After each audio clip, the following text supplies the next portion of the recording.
오늘 우리 주시는 변화와 축복의 말씀, 신약성경 마태복음 28장 16절에서 20절의 말씀입니다.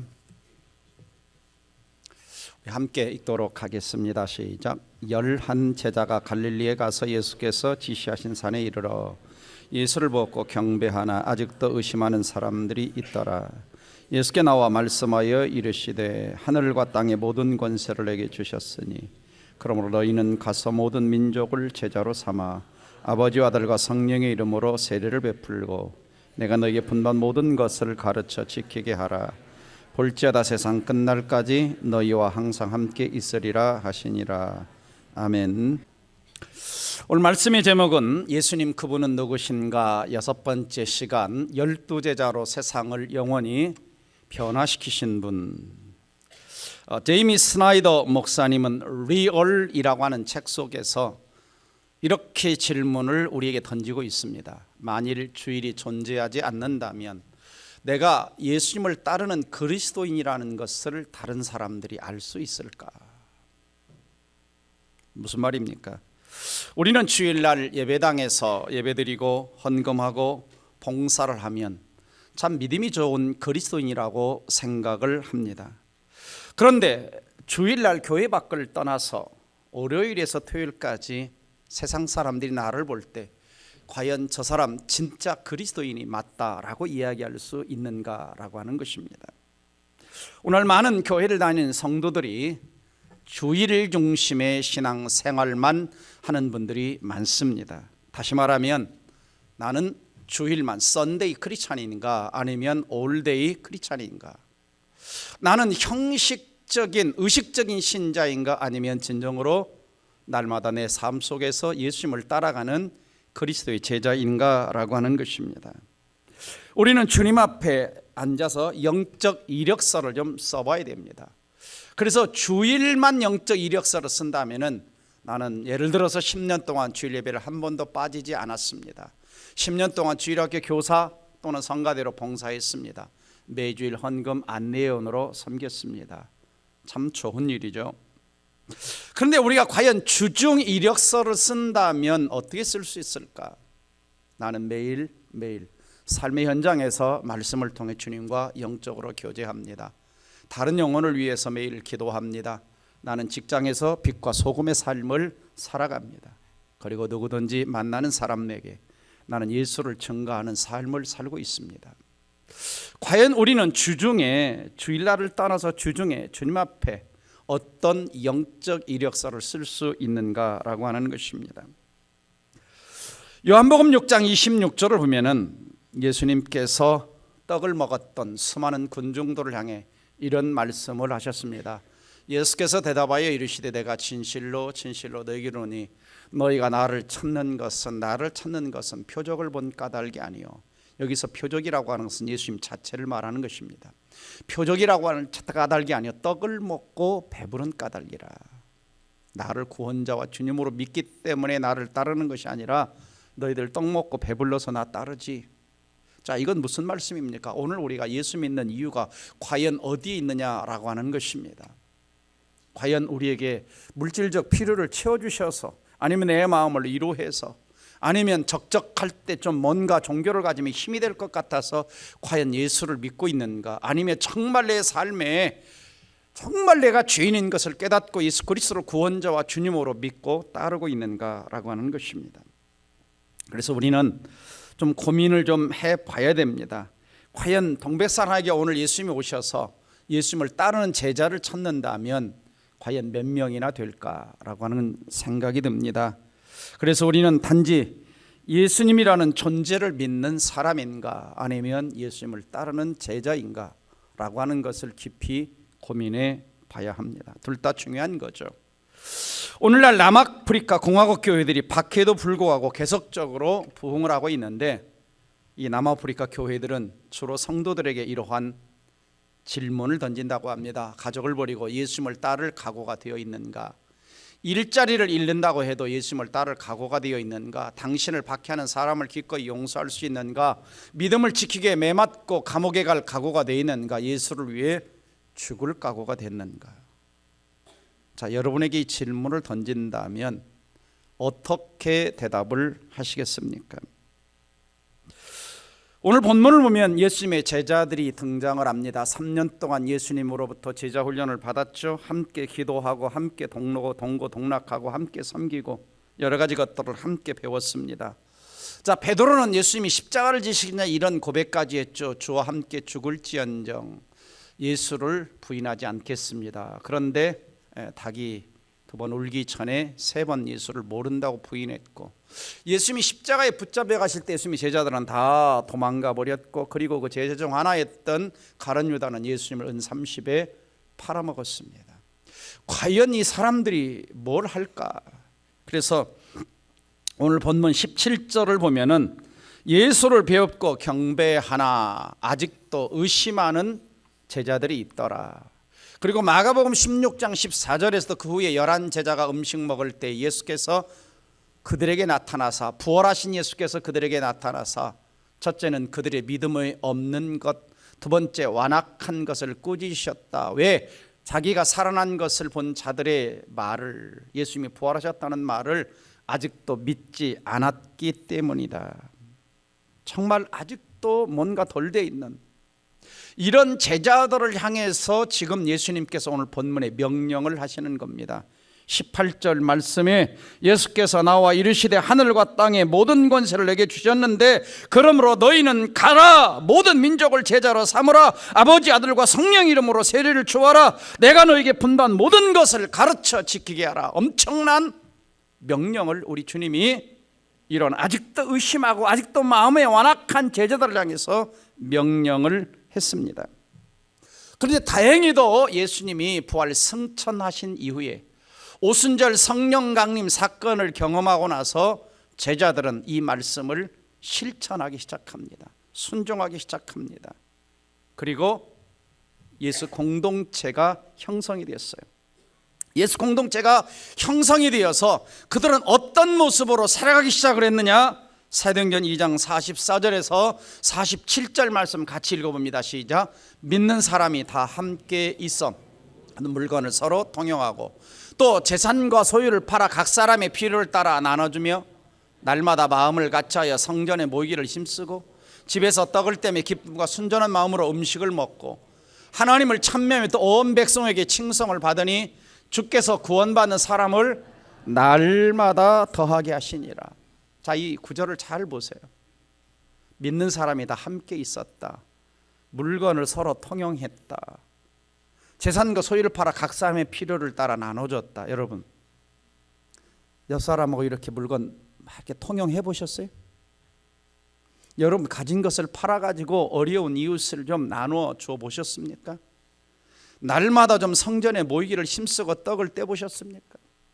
참 초대교회는 어마어마했습니다. 이게 예수 공동체, 처음 우리에게 만들어졌던 예수 공동체의 모습이었죠. 그래서 베드로가 복음을 전하자 어떤 일들이 일어나냐? 3,000명이 예수 믿고 돌아왔죠. 사도행전 3장을 보면 안진뱅이를 치유하자 수많은 사람들이 몰려들었고 베드로가 또 전도하자 믿은 남자만 5,000명이 되었다. 그리고 6장 7절을 가서 보면은 수많은 제자들과 허다한 제사장의 무리가 예수의 도에 복종했다. 자, 예루살렘 장안이 떠들썩하고 제자들의 영향력이 온 성을 뒤집었습니다. 그런데 항상 이 예수 운동, 복음이 가는 곳에는 사탄의 방해가 있기 마련입니다. 사도행전 5장 40절 보면 그들이 옳게 여겨 사도들을 불러들여 채찍질하고 예수 이름으로 말하지 말라 금하고 놓아주었습니다. 그런데 사도들은 그 이름을 위하여 예수 이름 때문에 능욕받는 일에 합당한 자로 여기심을 기뻐하면서 매맞은 것, 예수 이름 때문에 매맞은 거, 예수 이름 증거하다가 요거도 먹은 것을 합당하게 생각했고 기뻐했다. 대단했죠. 그리고 사도행전 7장을 가서 보시면 스데반이라고 하는 7 집사 중에 한 사람은 복음을 전하다 맞아 죽습니다. 그들이 돌로 스데반을 치니 스데반이 부르짖어 이르되 주 예수여 내 영혼을 받으시옵소서. 무릎을 꿇고 크게 불러 이르되 주여 이 죄를 그들에게 돌리지 마옵소서 하고 죽었다라고 성경은 기록합니다. 여러분, 쉬운 기도입니까? 누가 나한테 욕 한마디만 해도, 누가 나한테 돌멩이 하나만 던져도 우리 속에서 끌어오르는데, 그 수많은 돌멩이를 맞아 온몸이 피투성이가 되고 그 숨이 끊어져 가면서도 저들의 죄를 용서해 달라고 한 사람의 가장 멋진 그리스도인의 모습을 보여주며 죽어갑니다. 과연 우리가 예수 믿으면서 언제 이런 모습으로 한번 살아봤는가? 옆에 있는 누군가가 조금만 내 마음을 긁어도 그냥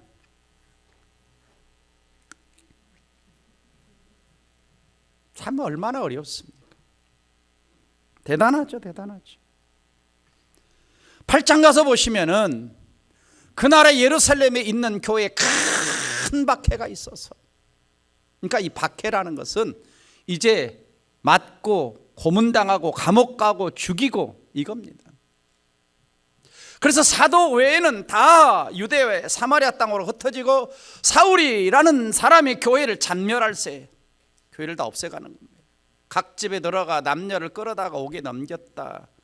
그러니까 엄청난 사람들이 지금 이제 예수 때문에 피해를 보고 감옥에 갇히고 죽고 고문을 당하고 이런 일들이 일어나죠. 그럼에도 불구하고 이 하나님 나라 제자 운동, 하나님 나라 복음 운동은 더 퍼져갑니다. 그래서 이것이 유대로, 사마리아로, 안디옥으로, 저 위에 튀르키예로, 그 다음에 그리스로, 로마로, 아르메니아로, 에티오피아로 퍼져갑니다. 아무도 막을 수가 없었어요. 자, 로마 제국 이전에는 어떤 운동도, 어떤 단체도, 어떤 국가도, 어떤 종교도, 어떤 조합도, 어떤 공동체도 이러한 운동이 없었어요. 세기로 새롭게 생겨난 이 공동체는 누구나 들어올 수 있었고, 신분 고하를 막론하고, 지위 고하를 막론하고, 가진 것을 고하를 막론하고, 얼굴색을 다름을 막론하고. 그래서 골로새서 3장 11절 같이 읽어봅니다. 시작. 거기에는 헬라인이나 유대인이나 헬라 팔레파나 몰레파나 야만인이나 스고디아인이나 종이나 자유나 차별이 있을 수 없나니 오직 그리스도는 만유 안에 계시니라. 예수 안에서 누구나 들어온 것. 국적에 상관없이, 얼굴 색깔에 상관없이, 신분 고하에 상관없이, 성별에 상관없이, 지위에 상관없이 들어오는 거예요. 그래서 이 공동체 안에 들어오면 뭐라고 불렀냐면, 요즘에는 잘 안 쓰더라고요. 형제님, 자매님 그러는 거예요. 그래가지고 무슨 소리를 들었냐면, 근친상간, 무슨 다 형제라고 그러고 하니까 이런 소리를 들었어요. 네. 또 성찬식을 하면서 예수의 살과 피를 먹는다 그러니까 막 식인종 소리를 듣고 별 오해를 다 받았어요. 그래가지고 막 로마 정부에서는 어느 날 막 예수 믿는 여자 집사들을 잡아다 막 고문하다가 죽이기도 하는 막 이런 일들이 일어나는 거예요. 세상이 이해를 못하는 겁니다. 세상이 이해를 못하는 거예요. 왜? 지금까지 어떤 공동체도 성별과 국가와 인종과 신분과 지위와 뭐 이런 거 상관없이 이런 공동체가 없었기 때문에. 자, 예수님이 원하셨던 것은 바로 이러한 예수 공동체를 원하셨던 거죠. 그래서 이것이 퍼져나가는 겁니다. 퍼져나가는 거예요. 그래서 특별히 이 공동체에는 가난한 사람들, 고아들, 과부들, 특별히 그 당시 로마 시대에 3분의 2가 노예라고 했는데 수많은 노예들이 예수 공동체에 들어온 것입니다. 한 영혼에게 그들의 가치를 부여한 거죠.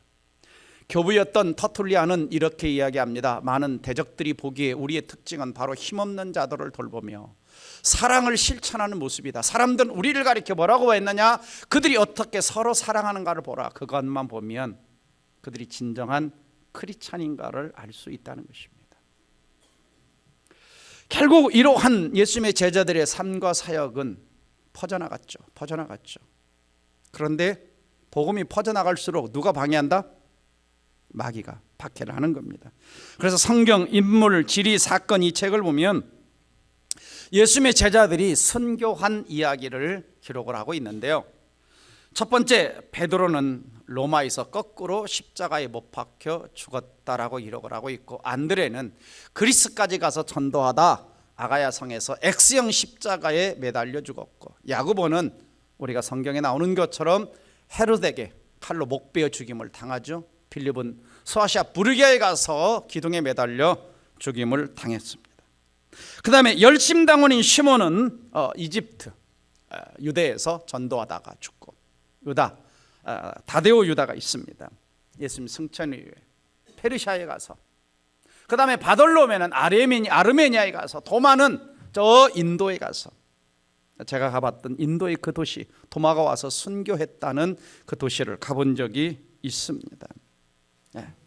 그리고 작은 야고보, 알피 아들 야고보는 이집트 가서 순교를 했고, 그 다음에 마태는 에티오피아에 가서 칼에 찔려 순교를 했다고 합니다. 그리고 마지막 추가로 들어간 제자 마띠아는 에티오피아에 가서 전도하다 돌에 맞아 죽었다라고 요세푸스라고 하는 역사가는 기록을 하고 있습니다. 그리고 사도 요한은 에베소 가서 사역을 했었죠. 그러다가 반모섬에 유배되어 그곳에서 요한계시록을 기록하고 마지막 노후를 에베소에서 평화롭게 죽습니다. 그래서 지금이라도 오늘날에도 에페소에 가보면은 이 사도 요한의 무덤이 있습니다. 무덤이 남아 있죠. 자, 이렇게 참 예수님을 따랐던 제자들의 모습을 보면은, 자, 다 예루살렘에 있었던 것이 아니라 다 어디로 갔어요? 가라 그러니까 간 거예요. 철저하게 주님의 말씀에 순종해서 가서 제자 삼고 그들의 사명을 감당한 것이죠. 자, 드디어 세월이 흐릅니다. 4세기 초가 되었을 때 주 313년 로마의 콘스탄틴 황제는 기독교를 공인하게 됩니다. 이것을 이제 밀라노 칙령이라고 이야기를 합니다. 그리고 이제 로마의 테오도시우스 황제라고 하는 사람이 주 380년에 몸이 아팠다가 낫습니다. 몸이 아팠다가 낫게 되는데, 그래서 주후 392년 돼 가지고 기독교를 아예 로마의 국교로, 기독교로, 그러니까 313년은 기독교를 인정한 거예요. 공식적인 종교로 인정을 했고, 그리고 392년에는 국가의 종교로 인정을 했습니다. 이것은 이제 테오도시 칙령이라고도 부르기도 하죠. 자, 드디어 기독교의 황금 시대가 열린 겁니다. 특별히 이제 안토니라고 하는 이 안토니우스라고 하는 이 젊은이가 있었는데, 이 젊은이는 성경을 읽다가 어떤 부자 청년이 예수님께 와가지고 너 나 따르고자 하느냐? 그러면 네 가진 것을 다 팔고 와서 나를 따르라. 근데 이제 성경의 부자 청년은 돈이 많은 거로 근심하여 가버렸는데, 이 안토니우스라고 하는 사람은 부모로부터 받은 재산이 많은데 예수님의 명령에 순종해서 재산을 다 나눠주고 예수님을 따르는 사막으로 들어가서 예수님을 따르는 제자가 됩니다. 그래서 이집트 사막으로 들어가서, 그래서 이 사람이 이제 수돈 운동의 거의 창시자 같은 역할을 하게 되죠. 그리고 거의 100세가 되었을 때, 100세, 참 오래 살았죠. 100세가 되었을 때 로마에 의해서 순교를 하게 됩니다. 그리고 순교 이후에 그를 따르는 수추종자들이, 그의 삶을 본받고자 하는 제자들이 어마어마하게 사람들이 일어났고, 그리고 이집트에는 어느 수도원 공동체에는 여성들이 2만 명이나 되는 사람들이 있다고 할 정도로 예수 추종자들이 많았습니다. 특별히 노르시아의 베네딕트라고 하는 사람은 베네딕트 규칙서를 만든 거예요. 이렇게 이제 수도원 운동에서 다른 사람들이 많아지니까 규칙서를 만들어 가지고 72개 조항의 규칙서를 만들어서 이대로 좀 우리가 예수님을 닮아 살아가 보자. 그래서 대표적으로 내세웠던 것이 공동기도. 하루에 8시간씩 기도해요. 8시간씩. 여러분 하루에 몇 시간 기도하십니까? 하루 밥 먹을 때 30초, 1분 30초 3번. 자, 8시간 대단하죠. 하루 2시간에 3시간 성경 읽고, 그리고 반드시 노동하는 것도 거룩하다 해가지고 이 3가지를 추구했죠. 그래서 수많은 추종자들이 생겨난 거예요. 특별히 기둥이의 성자라고 하는 시메온이라고 하는 사람이 있습니다. 기둥이에 참 별 사람들이 다 있었어요. 저 사람은요 9m 기둥에 올라가서 30년을 저렇게 삽니다. 기둥에다 묶어놓고 자기 발에 살이 막 썩어져 나가서 막 벌레들이 끓기도 하고, 주님을 좀 닮아가고자, 예수님을 닮아가고자 별 세상과 어떤 것들을 끊기도 하고 하는 이런 사람. 그래서 이제 수많은 도미니키 스도회, 프란체스코 스도회, 예수의 이런 운동들이, 수돈 운동들이 막 각국 곳곳에서 일어나고, 예수자 운동. 그래서 그들은 예수님을 닮아서 걸어간 삶을 추구하고 기도와 말씀과 복음과 이렇게 살았던 것이죠. 그래서 이제 사실은 이 수돈 운동을 했던 사람들이 수돈에 들어가면 성경을 몇 시간씩 읽었기 때문에 중세의 대학도 거기서 나왔다 전에 말씀드렸잖아요. 중세 대학도 거기서 나왔고 수많은 신학자들이 그 수돈 운동을 하면서 나왔던 겁니다. 왜냐하면 앉아서 하루 종일 연구하고 성경 읽고 하다 보니까. 이것이 이제 유럽, 서구 유럽의 어떤 여러 가지 예술과 문화의 교육의 기초를 이루었죠.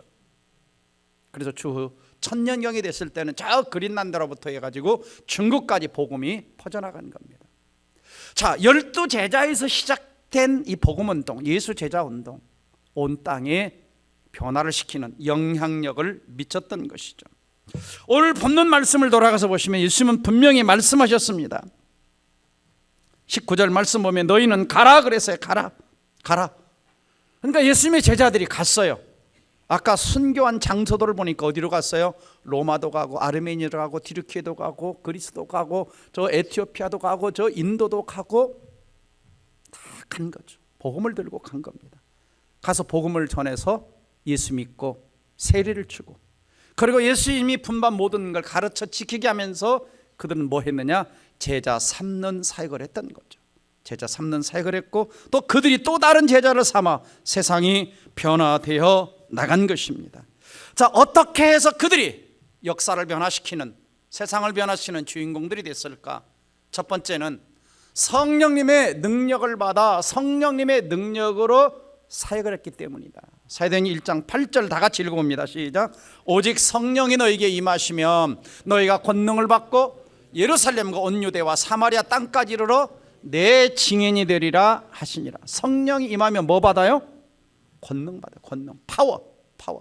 능력을 받는 거예요. 그래서 그들은 예루살렘에서 시작해서 사마리아, 누가 갔죠? 빌립이 가서 사마리성을 뒤집어 놨잖아요. 그 다음에 갈릴리로 가고, 그 다음에 안디옥, 시리아 안디옥으로 가고, 그 다음에 디르키에로 가고, 그 다음에 그리스로 가고, 로마로 가고. 성령의 능력을 받아서. 그래서 사도행전 2장 1절에서 4절을 보면 오순절 날이 되었을 때 호련히 하늘로부터 급하고 강한 바람 같은 소리가 그 앉은 온 집에 가득했다. 영적인 귀가 열리고 그 다음에 마치 불의처럼 갈라지는 것들이 그들에게 보여 위에서 성령의 불이 임했는데 보였다 그래서 영의 눈이 열리고, 그리고 4절 그들이 다 성령의 충만을 받고 성령이 말하게 하심을 따라 다른 언어들로 방언으로 말하기를 시작을 했다. 성령의 능력, 성령 충만, 성령의 권능을 받은 것입니다. 이걸 우리가 보통 성령 충만, 또는 어떤 사람은 성령의 기름 부심, 또 어떤 사람은 성령의 세례, 다양하게 이제 부르기도 합니다. 물론 신학적 견해의 차이가 있기는 합니다만, 저도 처음에 신학교를 들어갈 때 어머니께서 너 능력 받아야 주일 한다 그러셨는데 잘 몰랐어요. 그리고 사역을 하다가 어느 분에게 안수를 받고 그리고 혼자 기도하는데 강력하게 성령이 임했습니다. 영의 세계가 열렸어요. 말씀의 세계가 열렸어요. 성령이 임하고 나서 딱 보는데, 성경을 보는데 성경이 달라졌어요. 세상이 달라졌어요. 영혼들이 달라졌어요. 모든 게 다 다르게 보이는. 사역 현장을 가니까 사역 현장마다 역사가 나타나기 시작을 합니다. 성령이 일하기 시작을 해요. 사람들이 변화되기 시작을 합니다. 성령 충만이 우리가 사역을 감당해 너무 중요한 것입니다. 그 다음에 복음을 들고 가는 제자들과 함께 하늘과 땅의 권세를 가지신 예수님이 함께 하셨어요. 그래서 하늘과 땅의 모든 권세를 가지고 복음 들고 가는 자들에게, 세례를 주는 자에게, 하나님 말씀을 가르치는 자에게, 제자 삼는 자에게 내가 하늘과 땅의 권세를 가지고 세상 끝날까지 함께 하겠다고 말씀하셨습니다. 그래서 우리 주님은 주로 어떤 자들과 함께 하느냐? 제자 삼는 이 일을 하는 자들에게, 복음을 들고 가는 자들에게 하늘과 땅의 권세를 가지고 함께 하시는 겁니다. 두 번째, 제자들이 세상을 변화시킬 수 있었던 중요한 두 번째가 뭐냐? 십자가 복음에 대한 확신입니다.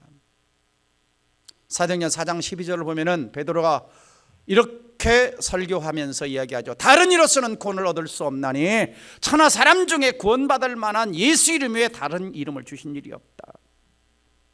그러니까 지금 베드로가 5,000명이 예수 믿고 막 사람들이 예루살렘 교회로 막 모여드니까 지금 막 대제사장과 관리들이 베드로를 잡아놓고 막 지금 신문하는 과정에서 나오는 지금 이 구절입니다. 그러니까 건들면, 이 베드로 딱 건들면, 사도들 건들면 입에서 뭐 나오냐? 예수 천당 불신종 나오는 거예요. 그냥 툭 건들면 가다가 돌불이 턱 넘어지면 예수 믿어라 그러는 거예요. 넘어지면. 왜? 예수로 꽉 차서, 복음으로 꽉 차서, 예수로 푹 젖어서, 십자가로 푹 젖어서, 십자가의 은혜와 감격으로 푹 젖어서 성령 강림 사건 하시니까 십자가 사건이 막연했던 것이 내 영혼 깊은 곳에 들어와서 그 영혼을 지배하기 시작하고, 생각을 지배하기 시작했고, 삶을 지배하기 시작했고, 의식을 지배하기 시작하고, 삶을 바꾸기 시작한 겁니다.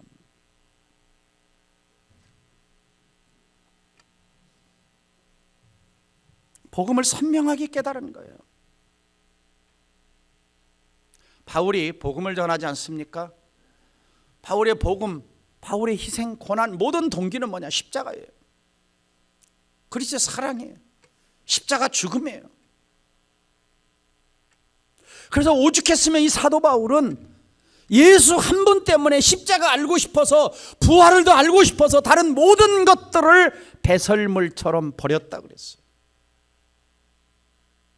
복음에 푹 젖으니까 그렇게 매맞고, 그렇게 돌로 맞고, 그렇게 굶주리고, 그렇게 파선당하고, 그렇게 요거도 먹고, 그렇게 매맞고, 그렇게 감옥에 가도 복음을 전한 것입니다. 뭐가 있기 때문에? 복음으로 젖었기 때문에, 십자가의 은혜로 젖었기 때문에. 여러분, 우리가 전도훈련 못 받아서, 제자훈련 못 받아서 주님을 위해서 충성하지 않는 것이 아닙니다. 프로그램이 부족한 게 아니에요. 내 안에 복음의 감격이 없는 겁니다. 십자가의 감격이 없는 겁니다. 식어버린 거예요, 다.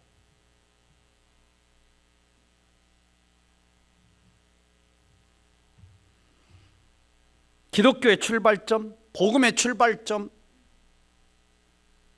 십자가에서부터 시작되는 겁니다.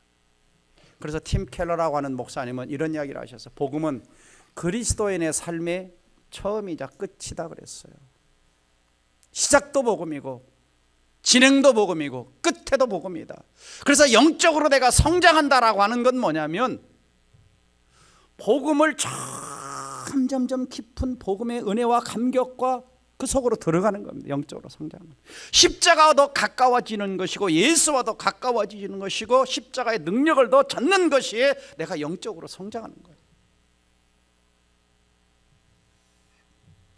성경을 보면 예수님께서 1만 달란트 탕감받은 비유를 이야기하죠. 자, 이 비유의 핵심은 뭡니까? 갚을 수 없는 죄의 빚을 탕감받은 감격, 용서받은 감격. 결국 이것이 뭐냐? 독생자 십자가 안에 무지한의 자비와 사랑의 감격 아니겠습니까? 우리가 주님을 위해서 살겠다라고 했을 때 내 안에 뭐가 있어야 이게 가능하냐? 하나는 성령의 능력을 통해서 십자가의 은혜와 사랑이 내 안에서 믿어지고 깨달아지고, 이 안에서 내 영혼이 녹아질 때 이제 복음을 들고 담장 밖으로 세상으로 나가서 살아낼 수가 있는 겁니다.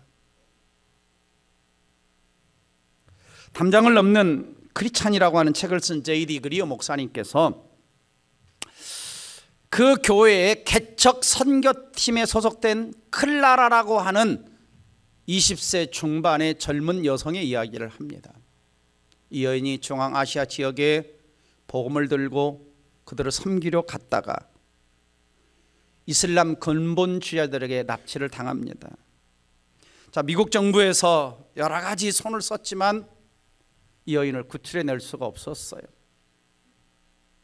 그런데 그녀가 납치됐다는 소식이 전해지자 이슬람 근본주의 여성 사회에서 그녀의 석방을 위해서 주지사 관사를 가가지고 수백 명이 데모를 하는 겁니다. 이 여성을 해방시켜라, 이 여성을 해방시켜라. 왜 이슬람 여성들이 이 여성을 해방시키라고 했을까요? 이 여인이 가서 그곳에 가서 사역을 할 때 그분을 통해 사랑을 받았고 그분을 통해 예수를 받기 때문에. 평상시 사람들이 이 20몇 살의 여성에게, 클라라에게 질문했다고 합니다. 당신은 이런 어려운 일을 당할 것을 알면서도 왜 이러한 곳에 왔습니까? 이슬람 근본주의자들이 살고 있는 박해가 심한 이런 곳에 왜 왔습니까?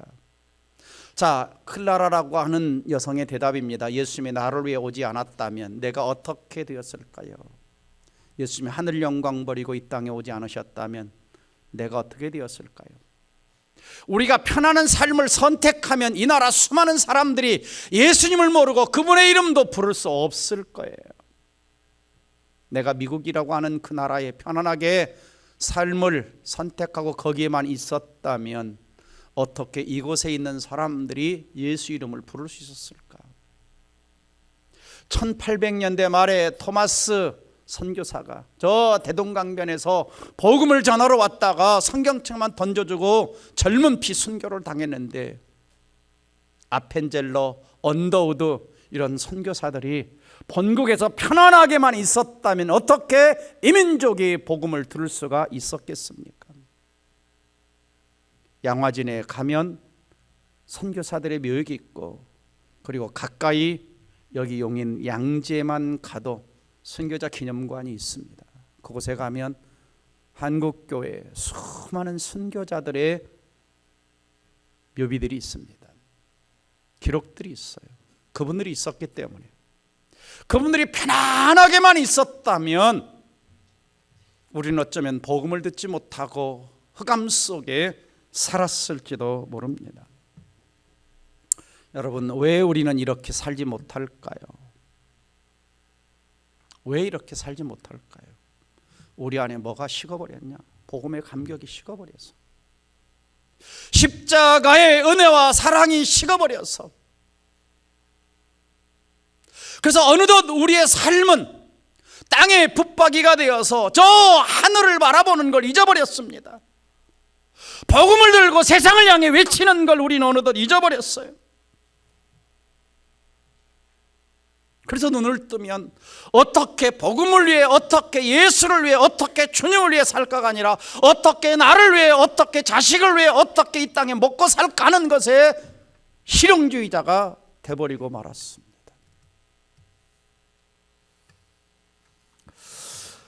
제가 한참 이제 미국 간지 유학을 하러 10달이 됐을 때 아침 큐티를 하는데 말씀 묵상 가운데 개척하라는 말씀이 왔어요. 어떻게 할 건가? 그래서 공부하던 걸 그대로 내려놓고 이제 한국에 나오려고 준비를 하는데 친구들이 말립니다. 미국에 유학 가려고 그렇게 돈도 많이 들어가고 정착하느라고 이것저것 사느라고 애를 쓰고 아이들도 교육을 해야 되는데 뭐하러 벌써 한국 가려고 하느냐? 다른 사람들은 들어오려고 애쓰는데 다는 왜, 당신은 왜 일찍 나가려고 하느냐? 하나님 앞에 기도를 하는데 주님이 저에게 이런 말씀을 하셨어요. 목사는 편안함을 따라 사는 것이 아니라 사명을 따라 살아야 된다. 편안함을 따라 사는 것이 아니라 사명을 따라 살아야 된다. 그리고 와서 개척한 것이 동백사랑의 교회입니다. 바울은 오늘 우리에게 이렇게 권면합니다. 고린도후서 5장 14절 15절 같이 읽어보겠습니다. 시작. 그리스도의 사랑이 우리를 강권하시는도다. 우리가 생각하건대 한 사람이 모든 사람을 대신하여 죽었은즉 모든 사람이 죽은 것이라. 그가 모든 사람을 대신하여 죽으시면 살아있는 자들로 하여금 다시는 그들 자신을 위하여 살지 않고 오직 그들을 대신하여 죽었다가 다시 살아나신 이를 위하여 살게 하시어 하심이라. 왜 죽으셨느냐? 왜 죽으셨느냐? 다시 9절 띄워주세요. 네. 그가 모든 사람을 대신하여 죽으심은 살아있는 자들로 하여금 다시는 그들 자신을 위하여 살지 않고 오직 그들을 대신하여 죽었다가 다시 살아나신 이를 위하여 살게 하려 하심이라. 바로 제자들이 그렇게 살았고, 예수님이 자신의 생명을 주신 것처럼 제자들이 그렇게 살았고, 그 후에 제자들도 그렇게 살았고, 이 땅에 복음을 전하러 온 분들이 그렇게 살았고, 오늘 우리에게도 도전하고 있습니다. 마지막으로 그들이 세상에 가서 제자를 삼으라는 주님의 명령에 철저하게 순종했기 때문에, 가라고 하니까 갔고, 세례 주라니까 세례 주었고, 가르쳐 지키게 하라니까 가르쳤고, 제자를 삼으라고 하니까 제자를 삼았습니다. 그래서 저 본문에 네 가지 동사에서 주동사는 뭐냐? 제자를 삼으라는 겁니다. 제자를 삼으라. 가서 제자 삼고, 세례 줘서 제자 삼고, 하나님 말씀을 가르쳐서 제자를 삼으라. 그래서 우리는 뭐가 되어야 되느냐? 제자가 되어야 되는 것이죠. 제자라는 것은 뭐냐? 예수님을 따라서 사는 것, 예수님이 하는 대로 하는 것, 예수님이 생각하는 것처럼 생각하고, 예수님이 말하는 것처럼 말하고, 예수님이 사역한 것처럼 사역하는 것이 바로 예수님을 따르는 제자라고 할 수가 있습니다. 이 말씀에 철저히 순종했죠. 자, 오늘날 이 시대는 어떤 시대가 되어가고 있느냐? 탈기독교 시대가 되어가고 있습니다. 저 책을 보면 이제 미국 교회의 상황을 가지고 저 책이 나왔는데, 엄청나게 미국 교회의 사람들이 떠나고 있다는 겁니다. 그래서 이제는 불신자들이 자발적으로 교회에 찾아오지 않고, 이제는 종교란에 전에는 기독교라고 썼는데, 우리나라도 마찬가지예요. 전에는 천주교, 불교, 기독교 뭐 썼는데 지금은 무교, 아예 종교가 없는 사람들의 숫자가 기하급수적으로 늘어가고 있습니다. 그리고 전에는 교회를 가깝게 여겼던 사람들도 이제는 교회 오면 이질감을 느끼는 탈기독교, 특별히 우리 자녀들의 세대와 우리 젊은이들의 세대에서 엄청난 탈기독교가 엄청나게 일어나고 있습니다. 몇 번 말씀드리지만은 지금 대학교의 선교단체들이, 기독교 선교단체들이 초토화됐습니다. 운영이 안 돼요. 우리 때만 하더라도 뭐 IBF, 예수전도단, CCC 뭐 해가지고 기독교 동아들이 너무 잘 됐어요. 지금은 텅텅 비어 있습니다. 그 사이에 일부 이단들이 날뛰고 있죠. 교회마다 주일학교는 지금 텅텅 비어가고 있습니다. 우리 노예만 해도 주일학교가 없는 교회가 40교회입니다. 우리 노예만 해도 주일학교 자체가 없어요. 아이들이 모이질 않아요. 지금 이게 현실입니다. 이대로 방치하면 최은식 박사가 얘기한 것처럼 한국교회는 2050년이 되면 300만 명도 남지 않는다는 것입니다. 마치 유럽의 교회들, 독일의 교회들, 영국의 교회들 가면 한때 웅장했던 엄청난 대성당, 대교회들이 노인들만 머리가 허여서 예배당 지키고 앉아있는, 그래서 하다 안 돼가지고 무슬림의 교회가 팔려가서 술집의 교회가 팔려가고 춤추는 대로 교회가 팔려가는 시대가 유럽의 교회들이 돼버리고 말았습니다.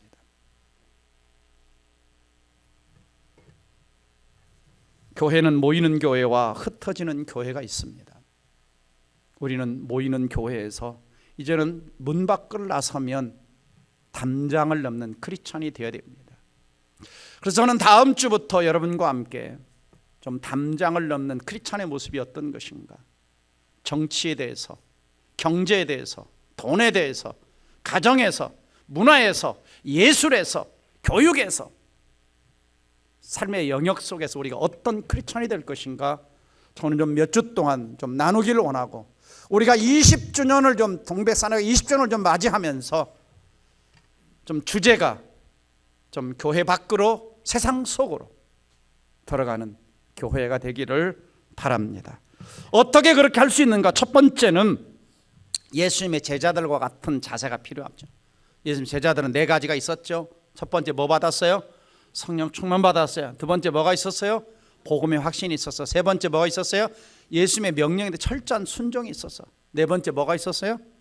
다 순교하잖아요. 목숨 걸잖아요. 목숨 거니까 뭐가 돼요? 목숨 거니까. 그 다음에 두 번째는 뭐냐? 우리 삶의 지경의 담장 밖으로 세상 속으로 좀 들어가야 되는 것이죠. 자, 이사야 54장 2절 3절 읽어봅니다. 시작. 내 장막터를 넓히며 내 처소 휘장을 아끼지 말고 널리 펴되 너의 줄을 길게 하며 너의 말뚝을 견고히 할지어다. 이는 내가 좌우로 퍼지며 내 자손을 열방을 얻으며 황폐한 성읍들을 사람 살 곳이 되게 할 것임이라. 자, 옛날에 우리는 이거 어디다 많이 써먹었습니까? 아파트 평수 늘어가고 회사 지점 늘어가고 제2, 3호점, 제4호점 늘어가고. 예수 믿는 사람이 그렇게 늘어가는 것도 크리스찬을 확보할 수 있는 좋은 길입니다. 사실은 좋은 길이에요. 그러나 이것은 근본적으로 우리 신앙의 지경들이 넓어지는 겁니다. 기도의 지경이 넓어지고 전도의 지경이 넓어지고 썬데이 크리스찬에서 올데이 크리스찬이 되라는 얘기. 마지막으로는 다시 한번 세상의 빛과 소금의 삶을 살아내야 된다. 예수님은 너희를 교회의 빛, 교회의 소금이라고 말하지 않고 세상의 빛, 세상의 소금이라고 말씀했습니다. 그래서 16절을 보면 이와 같이 너희 빛이 사람들 앞에 비치게 하여 너희 착한 행실을 보고. 빛과 소금의 삶이 뭡니까? 착한 행실이라고 이야기하죠. 네? 사마리아 사람처럼 우리에게 좀 세상 사람들에게 뭔가를, 예수 믿는 냄새를 보여줄 때 하나님께 영광을 돌리고 그들이 복음을 들을 수 있는 것입니다. 찰스 스펄전 목사님이 이런 이야기를 했어요. 모든 그리스도인은 선교사가 아니면 그리스도인인 채 하는 사기꾼이다. 무슨 이야기를 했습니다. 또 카이 아이들먼 목사님은 저 책 팬인가 제자에서 질문하죠. 당신은 팬이냐? 떡을 먹고 열광하는 그냥 팬 정도에 머무르냐? 아니면 십자가를 지고 예수를 따르는 제자인가? 그래서 뭐라고 대답을 합니까? I'm not a fan. 나는 팬은 아니고 나는 예수를 따르는 제자입니다. 이런 고백할 수 있기를 주의 이름으로 축원합니다. 기도하겠습니다. 사랑하는 성도 여러분, 이 시대는 엄청나게 탈기독교화가 시작되었습니다. 이제는 교회는 매력적인 것이 못 되었고, 이제는 이렇게 아름다운 꽃이 피면 젊은 사람들이 많은 교회는 20%, 30% 주일날 예배당이 텅텅 비어가는 시대가 되었습니다. 이제는 예배가 중심이 아닌 나의 삶의 즐거움이 중심인 시대가 되었고, 예수 중심의 삶이 아닌 자기 중심의 삶의 시대가 되었습니다. 우리가 말씀을 말씀대로 다시 한번 붙들지 아니하면 나부터가 우리는 세속화되어지고 세상은 변화되지 않습니다. 우리는 진지하게 저를 비롯해서 고민해 봐야 됩니다. 나는 팬인가 제자인가? 나는 형식적 신자인가? 아니면 그리스도를 따르는 제자인가를 고민해 봐야 합니다. 기도하십시오. 예수님의 제자들처럼 첫째는 성령 충만 달라고 기도하십시오. 내 힘으로 안 됩니다. 두 번째는 복음의 감격과 확신을 달라고 기도하십시오. 세 번째는 다시 한번 말씀 붙들고 제자가 되게 해달라고 기도하십시오. 그리고 네 번째는 한번 이 땅, 한번 주어진 인생, 가장 가치 있는 것을 향해 목숨 거는 크리스찬 되게 해달라고, 이 말씀 붙들고 함께 통성으로 기도합니다. 다 같이 기도하겠습니다.